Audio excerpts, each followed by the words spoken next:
बच्चों आप लोग कैसे हो? मैं उम्मीद करता हूं कि आप सभी लोग अच्छे होंगे। बच्चों आज जो वीडियो मैं लेकर आया हूं वो आपका जो वीडियो है वो क्लास 6 की मैथ जो आपकी यूपी बोर्ड की है बच्चों, क्लास 6 की मैथ यूपी बोर्ड, ठीक है ना। यूपी बोर्ड की जो क्लास 6 की मैथ है उसका चैप्टर क्षेत्रमिति बच्चों, क्षेत्रमिति चैप्टर का नाम है और इस चैप्टर का नाम मेंसुरेशन भी है। इसकी अभ्यास 16 भी हम आपको बताएंगे। कौन सी अभ्यास बताएंगे बच्चों? 16 बी।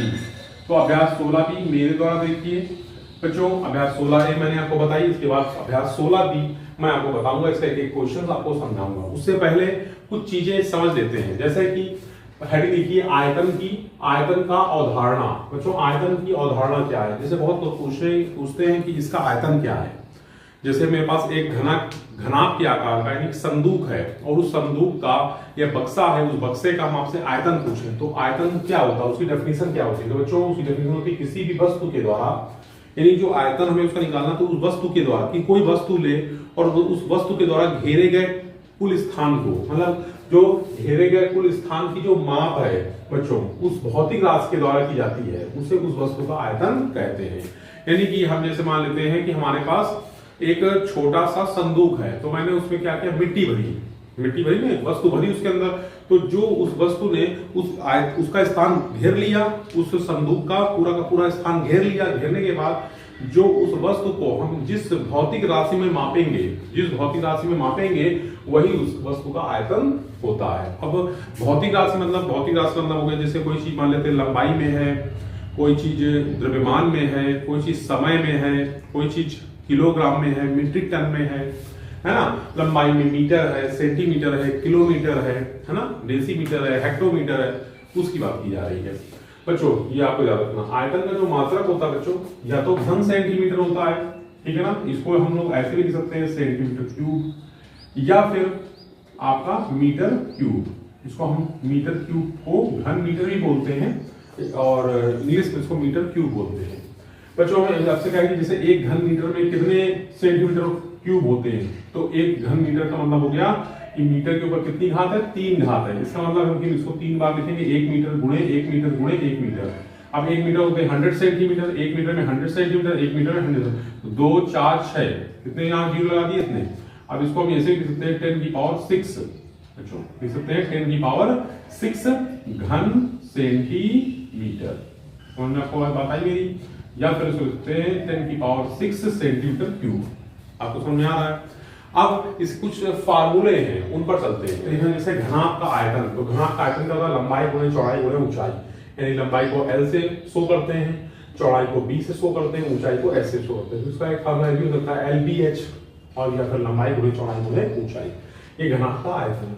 इस तरह से घन का आयतन होता है भुजा की घात 3 या फिर a क्यूब। अब a क्यूब का मतलब क्या हुआ? a क्या है? जहां पर a यहाँ पे a 16b अभ्यास 16b में पहला क्वेश्चन दे रखा है, नीचे दी गई लंबाई चौड़ाई और ऊंचाई वाले घनाभों के आयतन ज्ञात करें। तो बच्चों लंबाई हमको दे रखी 8 सेंटीमीटर, चौड़ाई है 5 सेंटीमीटर, ऊंचाई है 4 सेंटीमीटर। तो बच्चों घनाभ का आयतन हमको निकालना, तो हम उसका सूत्र लगाएंगे, लंबाई गुणे चौड़ाई गुणे ऊंचाई। घनाभ की लंबाई 8 है, चौड़ाई 5 है, ऊंचाई 4। देखिए इनके गुणा कर लेंगे, 4 पंचे 20, 20 अट्ठे 160 घन सेंटीमीटर आ जाएगा बच्चों। इस तरह से आपका पहला क्वेश्चन हो गया। दूसरा कह रहा लंबाई 80 सेंटीमीटर है, चौड़ाई 40 सेंटीमीटर, ऊंचाई देखिए 1 मीटर 20 सेंटीमीटर है। हम एक चीज देखेंगे बच्चों कि जो हमारे जो लंबाई है, चौड़ाई है, ऊंचाई, उनकी जो मात्रक है वो सब एक जैसे होने चाहिए। यदि मान लेते हैं सेंटीमीटर तो सबको सेंटीमीटर में रखना है, यदि मीटर में तो सबको फिर मीटर में रखना है। तो देखिए ये सेंटीमीटर में, ये भी सेंटीमीटर में, ये देखिए यहाँ बदल गया। तो हम क्या करेंगे, 1 मीटर को बदलेंगे किसमें? सेंटीमीटर में। तो 1 मीटर में होते हैं 100 सेंटीमीटर और 20 सेंटीमीटर। ये तो 100 और 20 कितने जाएंगे? 120 सेंटीमीटर। 120 सेंटीमीटर आ गया, ये ऊंचाई हो गई। अब घनाभ का आयतन निकालना है, तो लंबाई गुणे चौड़ाई गुणे ऊंचाई। तो लंबाई 80 है, चौड़ाई 40 है, ऊंचाई 120 है। इन सब गुणा कर लेंगे बच्चों। देखिए 8 चौको 32, 2 जीरो आ जाएंगे, इसे गुणा कर लेंगे तो आएगा 3, ये आपका 384,000 घन सेंटीमीटर। इस तरह से आपका सेकंड क्वेश्चन भी हो गया। नीचे दी गई भुजा की माप वाले घन समझते हो बच्चों? अभी हमने घनाभ पहले पढ़ाया आपको, घनाभ के बाद घन था, घन का आयतन क्या होता है? भुजा की घात 3, यानी भुजा को 3 बार गुणा करें तो घन का आयतन होता है भुजा की घात 3 तो भुजा कितनी है 12, 12 की घात 3, यानी 12 का गुणा कितनी बार करेंगे बच्चों, 12 का गुणा करेंगे 3 बार, ठीक है ना। 12 12 144 और फिर गुणा करो 12 करेंगे तो 12 चौक 48 की 8 हासिल 4, 12 चौक 48 और 48 4 52, 52 की 2 हासिल 5, 12 कम 12 5 17।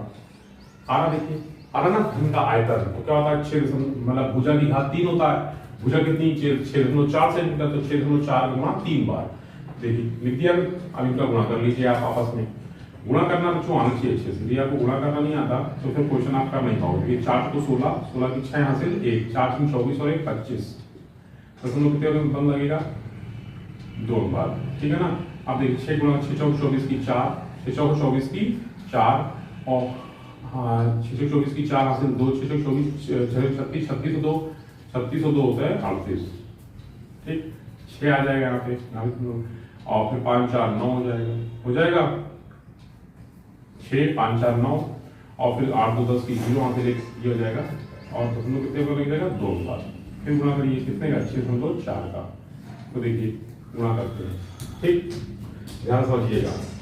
इसका गुणा करते हैं इधर, थोड़ा आपको समझ में आएगा 40.9 6 का गुणा 6.4, देखिए 4 से 24 24 की 4 हासिल 2, 4 में 36 36 2 37 38 38 की 8 हासिल 3, 38 पूरा आ जाएगा क्योंकि यहाँ 0 आ गया, 4 को 16, ठीक है ना। दशमलव कितने में आ गया 3 नंबर। फिर देखिए 6 का 6 36 36 की 6 हासिल 3, 6 9 54 3 57 57 की 7 हासिल 5, तो 7 पूरा आ जाएगा और 6 24 हो जाएगा यहाँ पे। फिर गुणा कर लीजिए 4 8 6 14 14 की 4 हासिल 7 10 11 की 1 हासिल 1, 6 5 11 12 12 की 2 हासिल 1, 4 1 5 1 6, देखिए आ रहा 262.144। इसी तरह से इनका गुणा किया गया आपस में। अब इनको आप खुद करिएगा, हमने आपको सिखाया गुणा करना तो आपको आना चाहिए यदि क्वेश्चन आप पढ़ रहे हो उस तरीके। अब इसका घन का आयतन निकालना है। चौथे क्वेश्चन में 3 सेंटीमीटर है, 3 गुणा करेंगे कितने बार 3 बार, तो सेंटीमीटर क्यूब लिखो और चाहे घन सेंटीमीटर लिखो, हमने आपको शुरू में बताया था। कि कमरे की लंबाई 5 मीटर, चौड़ाई 4 मीटर और ऊंचाई है 3.5 मीटर। देखिए बच्चों एक कमरा है, जैसे कि आप अपने कमरे में रहते हो, अपने घर में रहते हो, उनकी भी लंबाइयां और चौड़ाई और ऊंचाई होती है, ठीक है ना। तो जो कमरा है उसकी लंबाई कितनी बच्चों 5 मीटर, ठीक है ना। चौड़ाई कितनी है 4 मीटर, ठीक है ना। चौड़ाई है 4 मीटर, ठीक। आप ऊंचाई देखिए, ऊंचाई क्या होती है, ऊंचाई होती है बच्चों कमरे की ये, ठीक है ना। मतलब ये कमरा जो हमने यहाँ पे जो फिगर बनाया बच्चों ना, वो 2D फिगर है, 2D मतलब 2 डायमेंशनल, ठीक है ना। और जो घना होता है उसमें 3 होते हैं, लंबाई चौड़ाई ऊंचाई भी होती है साथ में।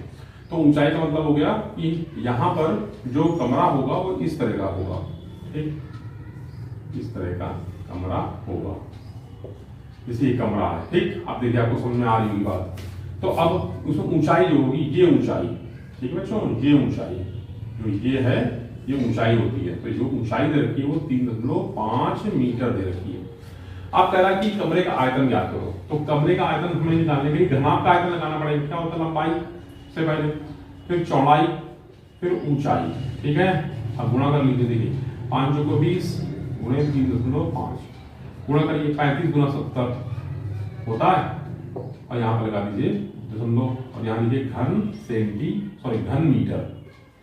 घन मीटर, तो हो जाएगा 70 मीटर क्यूब या फिर घन मीटर भी लिख सकते हैं, क्योंकि जो सारे के सारे कमरे की लंबाई चौड़ाई और ऊंचाइयां हैं वो हमारी किसमें मीटर में दे रखी हैं। 2 घनाकार वस्तुएं हैं जिनकी कोहरे के अनुसार 2 सेंटीमीटर और 4 सेंटीमीटर है, उनके आयतन यानी V1 और V2 में संबंध ज्ञात करना है। तो देखिए पहले घन का आयतन उसको V1 बोलेंगे, दूसरे घन का आयतन है तो उसको V2 बोल देंगे।